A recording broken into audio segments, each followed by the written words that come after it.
we will discuss Father Stempfel in more detail in Chapter 5, and Rudolf Hess's flight to England and its occult ramifications will be analyzed fully in Chapter 9. But a few words about both Hess and Haushofer and their relationship to the Führer will do well here. Hello and welcome to another edition of the Stench of Truth. I was taking a little bit of a look at the Food Modernization Act that a couple of people have put videos out about. And while there is cause for concern about this, because the language is general in nature,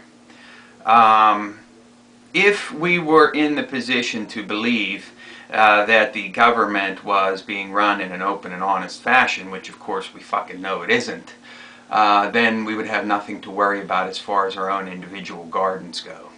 But because the language is very broad and can be interpreted in ways in which perhaps a reasonable person could assume that it was not meant to be, i.e. that if you grew your own food in your own garden and consumed it yourself and did not sell it to anybody else or provide it for sale to anybody else or have it enter the food chain in another way other than through your own consumption thereof, that you would not be affected by this law.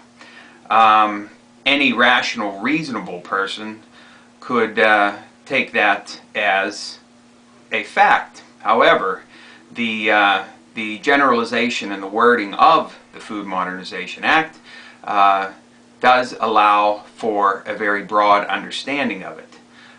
So, if in fact one is inclined to believe that the Food Modernization Act is something that is quote-unquote good because it allows for greater control of food products in the food chain, and thus would apply to agribusiness, as it were, then certain safeguards need to be put into place so that it does not affect individuals and farmers who grow food for their own use, thus taking down on the generalization language. So if in fact that is not going to happen, then it probably would be a good idea to oppose this legislation until it is crafted in a better way so that it only affects people who actually sell and produce food for sale,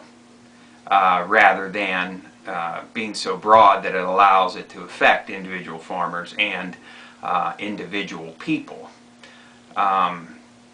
So that's my particular take on that. In general, I don't have a problem with there being some mechanism put into place to identify and stop outbreaks of salmonella and all of these other things that have affected the food chain in recent times. However, I am against any new governmental agencies to oversee such things without there being a significant amount of control placed over them, because it does allow for rampant misuse and abuse of the system against pretty much anybody that they target. Let's be real here, folks. Federal government, if they decide they want to come after you, they will. And if they have a new power to do so, they'll use it. They always fucking do. So, that's what I have to say on that subject.